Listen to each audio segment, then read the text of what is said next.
Jai Hind, cadet. Today we are going to learn about the application of reactivity series of metals. Metals का reactivity series क्या होता है? Today we are going to learn and how it helps in chemical reactions to happen.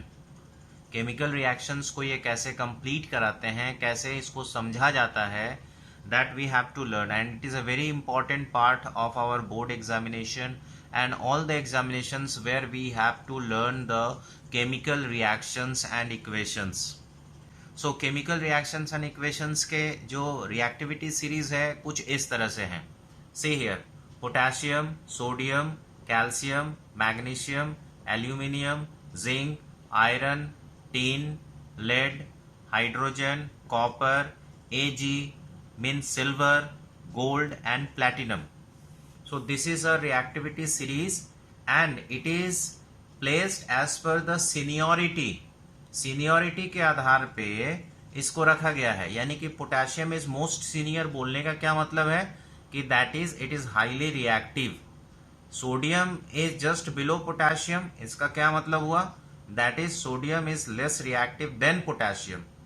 अगर हम sodium and calcium को comparison पे रखें कि sodium and calcium what is the reactivity standard, then you will say that sodium is more reactive than calcium but calcium is least reactive than sodium. तो it means that कि ऐसे करके आप किसी को भी कंपेयर कर सकते हो. सपोज दैट मैंने मैग्नीशियम को टिन के साथ कंपेयर करना है, magnesium and tin, then how can you guess? Very simple. Magnesium is at the top of the tin. It means that magnesium is more reactive than tin, more reactive than tin. So as far as the metals are going from top to bottom, you can say that the reactivity series, it means the metals that tends to react in the chemical reactions becomes very low, becomes very slow. So you can say that कि क्यों हम लोग silver and gold के गहनों को हम लोग पहनते हैं. गोल्ड और सिल्वर के गहने को पहन के आप बड़ा आसानी से सालों साल रह सकते हो. क्यों? क्योंकि सिल्वर एंड गोल्ड एयर के साथ रिएक्शन इसका बहुत स्लो हो जाता है, नहीं के बराबर होता है. Therefore these metals are least reactive, so we can wear the ornaments made up of silver and gold. But can you believe कि whether you can just wear these ornaments made up of these metals? It is entirely not possible. Take your home, just at your home see the metals iron. Iron को ही आप देखोगे तो iron, when you kept open the iron, then what happens? The iron becomes, and it shows the rust. It shows the rust. So iron becomes, or the rusting of iron becomes very fast when it is compared with copper. तो copper का भी metal हमारे घर पे है, तो copper का metal और आयरन का मेटल में रस्टिंग का बहुत हाई फाई होगा, चेंज होगा, हम लोग देखेंगे. तो चलिए इतना हम बता दिया कि दैट इज पोटेशियम से लेके प्लैटिनम तक there is a very important series. Potassium, sodium, calcium, magnesium, aluminium, zinc, iron, stannous, tin, lead, hydrogen, copper, silver, gold and platinum. Now the problem of the boys I have seen that is कि इसको series को लिखते समय क्या करते हैं वे लोग? Magnesium को कभी कैल्शियम के ऊपर रख देंगे, कैल्शियम को एल्युमिनियम की जगह पे रख देंगे, तो then the entire hierarchy of the seniority becomes a disturbed series. तो ये डिस्टर्ब सीरीज हो जाएगा. तो डिस्टर्ब सीरीज नहीं लिखना है, लिखना है तो अच्छे से लिखना है. तो आप कभी भी नेट वगैरह में देखोगे तो एक बहुत अच्छा लाइन यहाँ पर लिखा रहता है, जो कि आज मैं तुम्हें दिखा देता हूँ. कि मैं अगर एक सेंटेंस बोलूं, कृपया करके मुझे जेब्रा मत बुलाओ, कृपया करके मुझे जेब्रा ना बुलाओ, इंस्टीड इसके बदले ट्राई लर्निंग, कोशिश करो पढ़ने का, कैसे कॉपर बचाता है गोल्ड एंड प्लैटिनम को. तो इसका मतलब क्या हुआ? Please stop calling me a zebra, instead try learning how copper saves gold and platinum. It means please stop calling मी. एक कॉमन सेंटेंस है जिसको कभी भी 2-3 बार पढ़ लोगे तो तुमको ये सीरीज लिखने के बाद तुमको गलती नहीं होगा, क्योंकि P for potassium, then S for sodium, P for potassium, S for sodium, C for calcium, calcium Ca calcium, M का M ले लो for magnesium, A for aluminium, and Z for zinc, Z for zinc, instead यानी I for iron, okay, try means tin, T for tin, okay, learning LE learning, lead, how H how hydrogen, copper तो copper as usual, सेप्स S for silver, and gold and platinum as usual. So this is the trick to learn the series and to write when it is needed in the examination. So I am just stressing that this series is very important while making any chemical reaction, and today I am going to show you some of the chemical reactions that best suited on over this examples. This is the most important priority based learning series है, ठीक है। तो इसको आप पढ़ना है, अच्छी तरह से पढ़ना है, इसलिए ये चीज याद रखोगे।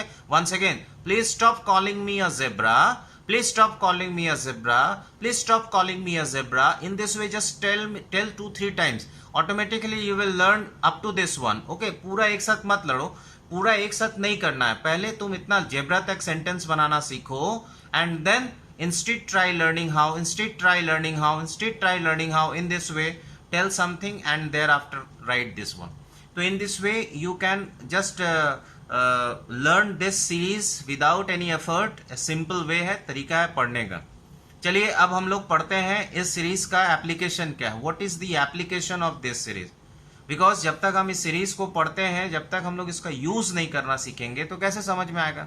Now See, I am going to make a reaction with potassium.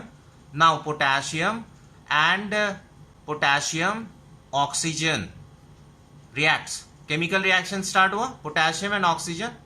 Now last class में, last video में जैसे हमने दिया कि किस तरह से आपको on the base of valency you have to write the compound. And now magnesium, I am just taking simple example just to make you clear what is the application of this series. Magnesium, and now I am taking iron, okay, and now I am taking copper.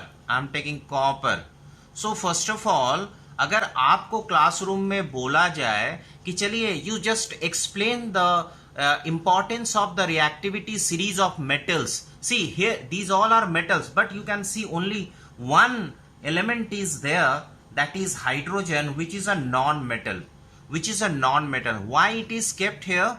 First of all कि एक metals को दो भाग में बांट भी दे रहा है, हाइड्रोजन से ऊपर और हाइड्रोजन से नीचे। एक बोलने का तरीका भी यह सिखाता है, और इसका रीजन ये है कि hydrogen sometimes just copy like a metal की तरह ये कॉपी करता है। आप देखो कि सोडियम को आप कभी कभी इस तरह से लिखते हुए Na को Na+ बनाते हुए, that is quite common.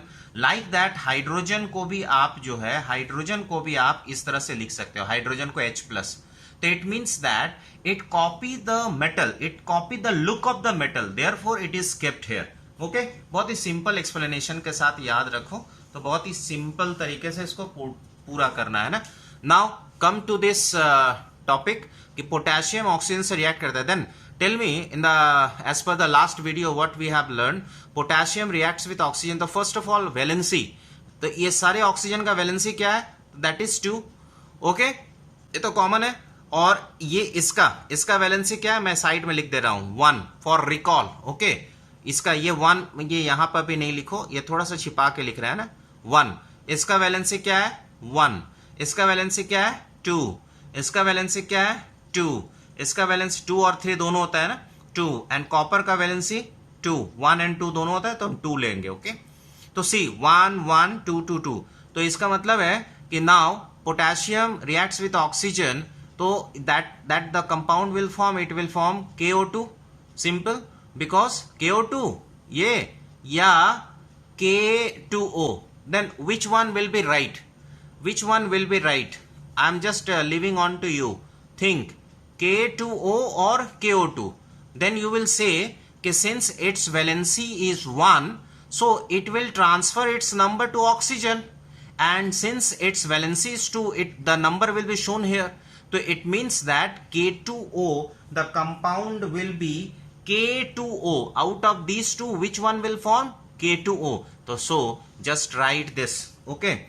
That right here K2O, and here Na plus O2, then like that Na2O, okay? Magnesium plus oxygen, then be careful, it is MgO. अगर आप सोचते होगे ऑक्सीजन का वैलेंसी 2 है तो 2 लिखेंगे, मैग्नीशियम का वैलेंसी 2 है 2 लिखेंगे, लिखो, लेकिन बाद में इसको तुमको हटाना पड़ेगा क्योंकि 2 2 बराबर है ना, तो MgO लिखेंगे. तो आयरन का वैलेंसी 2 है तो Fe and O, like that, ferrous oxide, okay? And copper and oxygen, तो what is this? CuO, दोनों का वैलेंसी 2 2 है तो copper oxide, okay? Now the case is that कि ये लिखने का मतलब मेरा क्या है, इस रिएक्शन का मतलब है कि रिएक्टिविटी सीरीज को स्टडी करना. सिंस पोटेशियम एंड सोडियम को जब आप ऑक्सीजन से रिएक्ट कराओगे तो then it will react at room temperature very fast and very violent. इतना फास्ट करेगा कि आप ऑक्सीजन को पोटेशियम के नजदीक केवल रूम टेम्परेचर पे ला करके अगर आप रख दोगे तो ये ब्लास्ट कर जाएगा. इसका मतलब है पोटेशियम ऑक्साइड, सोडियम ऑक्साइड बहुत तेजी से बनेगा. So that shows the reactivity. क्यों, किससे तुलना करना है? To whom should we compare it? तो you should compare it with magnesium. ये दोनों को आप मैग्नीशियम से तुलना करो. What you will observe, that is magnesium needs heating. It means when magnesium is heated with oxygen, then magnesium oxide is formed. It means it demands certain heat, and here we have to symbolize this, the reaction, that heat is required. But here no heat is required. This is the reactivity series tells that potassium and sodium and magnesium, which one is more reactive than potassium and sodium? These two are more reactive than magnesium. Therefore magnesium when try to react with the oxygen, then it demands certain amount of heat. But think about iron. जब ये heat का demand करेगा तो ये iron क्या कर सकता है? तो आयरन और लेजी होगा, मैग्नीशियम से और लेजी होगा. Then you have in the last class I have shown you that iron makes a rust, but when iron is left for a certain period, then very slowly oxygen reacts with iron and forms its stable compound like ferroferric oxide, ferrous oxide, ferric oxide. It means magnesium ज्यादा react करेगा oxygen से in comparison to iron. तो it means that iron is a dull as per comparison with magnesium. तो सोच सकते हो कि potassium से कितना डल है आयरन. सो अब आप कॉपर के बारे में सोचो, तो कॉपर के बारे में क्या होगा? तो कॉपर को ऑक्सीजन के साथ फॉर ए लॉन्ग टर्म आप हीट करोगे, लंबे समय तक आप हीट करते रहो. Then when copper is heated for a longer period with the oxygen, then this black colored cupric oxide will form. It means this reaction proves that from when we are moving from top to bottom, the reactivity with the same element changes. है कि नहीं? Reactivity with the same element changes. अगर कहने का मतलब यही है कि अगर आपको एक छोटे से सिंपल रिएक्शंस को क्लास 10 के बच्चों को अगर बताने का मौका दिया जाए, छोटा सा रिएक्शंस को, तो क्लास 10 के बच्चे बहुत तेजी से बताएंगे, 9 के बच्चे थोड़ा स्लो बताएंगे क्योंकि वो उनके लिए वही छोटा थोड़ा बड़ा टाइप का रिएक्शन. तो 8 के बच्चे के बारे में सोचो, 7 के बच्चे के बारे में सोचो, उनके लिए बिल्कुल नया हो जाएगा. तो रिएक्टिविटी यानी सोच क्या हो रहा है, धीरे धीरे कम होता चला जाता है. Like that, the knowledge means a knowledge of reaction with the oxygen also changes as per the top to bottom metals goes down. तो इसलिए मैंने एरो देखो यहाँ मोटा एरो यहाँ दिखाया, इसलिए दिखाया है कि ये रिएक्शन ज्यादा कर रहा है और यहाँ जाते जाते बहुत छोटा हो जा रहा है. ओके, तो कैन यू बिलीव दैट कि सिल्वर और gold will react with oxygen? तो there will be a question mark. या कैसे रिएक्ट करेगा? सिल्वर एंड गोल्ड अगर रिएक्ट करने लगे तो फिर हम इसका ऑर्नामेंट क्यों बनाएंगे? सोच सकते हो कि if gold is so less, so dull, so lazy, so lazy that it does not react with oxygen. आज मार्केट में इसी का सबसे ज्यादा डिमांड है।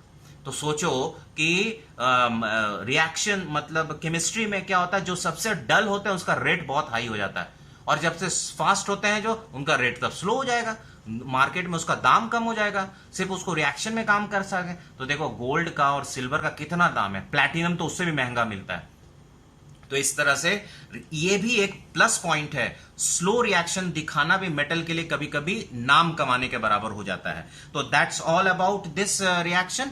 ये रिएक्शन के बारे में हमने देखा। अब हम लोग और एक दूसरा रिएक्शन स्टडी कर रहे हैं। This is about the chemical reactivity, chemical reactions. Okay, अब आके देखो कि अगर आपने बनाया पोटेशियम ऑक्साइड से, पोटेशियम ऑक्साइड बनाया है ना, ऑक्सीजन से रिएक्ट करा करके, फिर आपने बनाया Na2O बनाया, Na2O बनाया, तो when these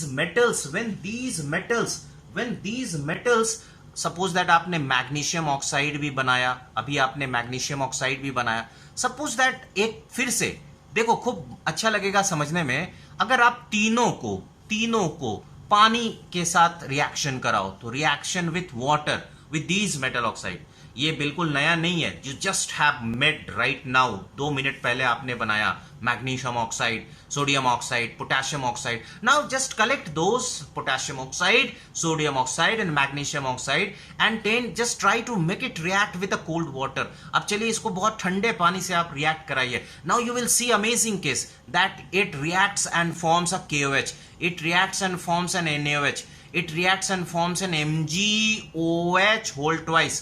मेरा बेसिक है कि भाई केमिकल रिएक्शन गलत नहीं लिखना, मतलब फॉर्मूला आपका गलत नहीं होना चाहिए, अदरवाइज बैलेंस नहीं हो पाएगा। ओके, तो इट मींस दैट कि these are readily that rate, मतलब very quickly, you can say very quickly dissolves in water and mix। So it is very fast ना, ये बहुत ही फास्ट बनाया, क्विकली रिएक्ट्स विथ वाटर। अगर आपको अब मैं देता हूं दिस वन कैल्शियम ऑक्साइड, अभी कुछ दिन पहले मैंने क्लास में आप लोग को पढ़ाया calcium oxide, that is a lime. Okay, and there is another Al2O3 aluminium oxide. अगर आपको इसका वाटर के साथ रिएक्शन कराओगे तो दैट रिएक्शन, ये देखो ये और ये में अंतर देखो, अभी मैं बता रहा हूं, calcium oxide will react with water and very popular calcium hydroxide, that is lime water will form। Okay, this is lime and water, lime water, it is the formula of lime water। Aluminium oxide and water, then it will form aluminium hydroxide। Then what is the basic difference between these two types of reaction? देखो मैं बीच में एक margin they दिया कि भाई आपको मैं आप समझाने जा रहा हूं कि here hydroxide, it is also hydroxide, it is also hydroxide, it is also hydroxide, it is also hydroxide. Then out of these all hydroxide, then what is the basic difference between these two hydroxide? तो आप जानते हो, आप बताओगे this is soluble hydroxide, these all are soluble hydroxide। ये जैसे पानी में डालते हो ना, बहुत सुंदर स्लिपरी होता है, देखोगे आप साबुन पानी में डालते ही कितना जो आप डिटर्जेंट पाउडर लेते हो पानी में डालते ही कितना स्लिपरी हो जाता है और बहुत डिसॉल्व कर जाता है, बहुत अच्छा लगता है ना। लेकिन अगर आप चूना को पानी में डालोगे तो वैसे स्लिपरी आपको नहीं समझ में आएगा। चौक को पानी में डाल के देखो, आपका वो अच्छापन नहीं आएगा, थोड़ा देर के बाद वो क्या हो जाएगा, नीचे बैठने लगेगा। तो it means that these are not soluble, these are insoluble. Okay, तो this you can say that कि इनसॉल्युबल। सो देखिए कैल्शियम कहां है, कैल्शियम कहां है, सी कैल्शियम कहां है, देखिए तो अब कैल्शियम टॉप पे है, और उसके बाद एल्युमिनियम कहां है, उसके नीचे है। तो these all are forming the insoluble, but sodium, potassium, but instead of that magnesium also, कि ये क्या कर रहे हैं, ये फास्ट होता है, ये थोड़ा स्लो होता है, but it also forms a oxide, hydroxide। तो इस तरह से आप देख सकते हो कि these are the best chemical reactions to show the reactivity series of metal, reactivity series of metal. तो अभी अभी मैं आपको इतना सा स्टडी था आज का, और इसके बाद मैं पार्ट 3 वीडियोस में रिएक्टिविटी सीरीज ऑफ मेटल्स और क्या क्या कर सकते हैं, तब तक आप इसको रट लेंगे, अच्छी तरह से इसको समझ लेंगे। एंड फिर नेक्स्ट वीडियोस में हम लोग देखेंगे, स्टडी करेंगे कि what are the other examples where we can learn more about the reactivity series. Okay, तब तक के लिए थैंक यू, जय हिंद।